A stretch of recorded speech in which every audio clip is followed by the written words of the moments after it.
હવે આપણે આવતીકાલના બજારની ચર્ચા કરીશું અને આ માટે આપણી સાથે જોડાયા છે યજ્ઞેશપટેલ.inના યજ્ઞેશ પટેલ. યજ્ઞેશજી, આપનું સ્વાગત છે CNBC બજાર પર. અને જે રીતે આપણે માર્કેટને જોઈ રહ્યા છે, આજે પણ મજબૂતી યથાવત રહી છે અને હવે નિફ્ટી 23,658ના સ્તરની પાસે આવતું દેખાયું છે અને આ યર જે છે તે હવે આપણને પોઝિટિવિટીમાં પોઝિટિવ રિટર્ન આપતું દર્શાવી રહ્યું છે. તો કઈ રીતે આપ નિફ્ટીની ચાલને જોઈ રહ્યા છો? આગળ પણ આ મજબૂતી કન્ટિન્યુ થઈ શકે? કઈ રીતની આપની નિફ્ટી પર સલાહ રહેશે? Very good evening.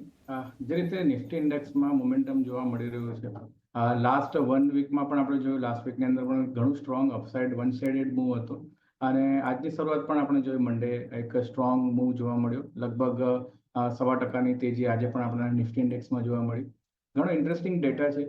માર્ચ મહિનાના જે વાત કરીએ, છેલ્લું વીક, સ્પેશિયલી અગર ડેટની વાત કરીએ તો 21st 22nd માર્ચ આ એક ઇમ્પોર્ટન્ટ ટાઈમ સાયકલ ડેટ છે.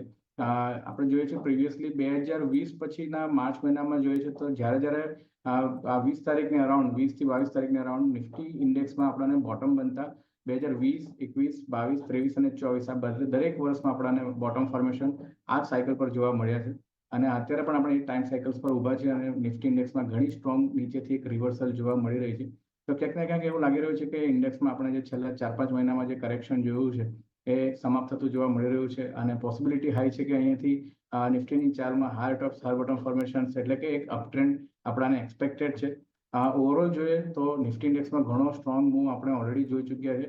23,800 એક ઇમ્પોર્ટન્ટ લેવલ હતું જ્યાંથી આપણે લાસ્ટ જે રેલી હતી નીચેની સાઈડ પર બેર રેલી એ 23,800 થી સ્ટાર્ટ થઈ હતી. તો 23,800 એક ઘણો ઇમ્પોર્ટન્ટ કી હર્ડલ છે નેક્સ્ટ ફ્યુ ટ્રેડિંગ સેશન માટે.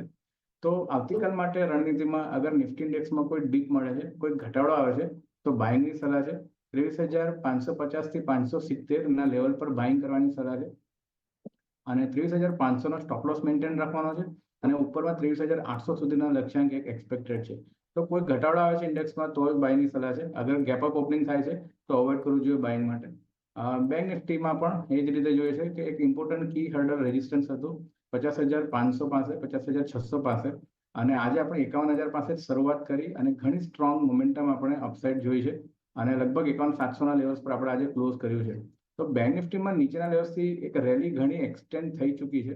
તો મારા હિસાબે અત્યારે વેઇટ કરવું જોઈએ. કોઈ રિટ્રેસમેન્ટ મળે છે યા એકાદ દિવસનું સાઇડવેઝ કન્સોલિડેશન મળે છે ત્યારબાદ બેંક નિફ્ટીમાં બાઇંગ માટે અપ્રોચ કરી શકીએ. તો આવતીકાલ માટે તો બેંક નિફ્ટીમાં કોઈ રણનીતિ નથી બાઇંગ માટે, પરંતુ વેઇટ એન્ડ વોચ રાખવું જોઈએ.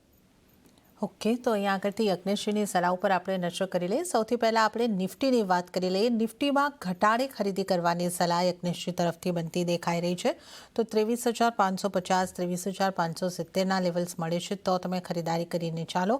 23,800ના ટાર્ગેટ માટે અને 23,500ના સ્ટોપલોસની તમારી ગણતરી રાખવાની રહેશે. તો નિફ્ટી માટે ઘટાડે ખરીદીની સલાહ બનતી દેખાઈ રહી છે અને બેંક નિફ્ટી માટે અત્યારે તો અવોઇડની સલાહ બનતી દેખાઈ રહી છે. બેંક નિફ્ટી માટેની આપણે વાત કરી લઈએ તો વેટ કરવાની એક સલાહ જે છે અહીંયા આગળથી બનતી દેખાઈ રહી છે. ત્યારે જ આપણે અન્ય નિષ્ણાતો કઈ રીતની ખાસ કરીને નિફ્ટી માટે સલાહ આપી રહ્યા છે એના ઉપર નજર કરી લઈએ.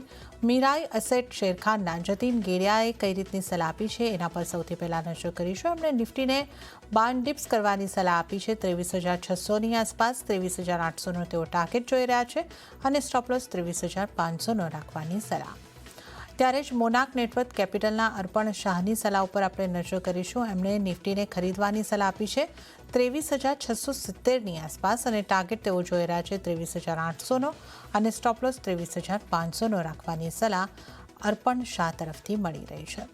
આ સાથે જ હવે નજર કરીએ નિર્મલ બંક સિક્યોરિટીઝના અમિત ભુગતાનીની સલાહ ઉપર. એમણે પણ નિફ્ટી ઉપર બાય કરવાની સલાહ આપી છે. ટાર્ગેટ 23,800ના જોઈ રહ્યા છે અને સ્ટોપલોસ 23,500નો રાખવાની સલાહ નિર્મલ બંક સિક્યોરિટીઝના અમિત ભુગતાની તરફથી.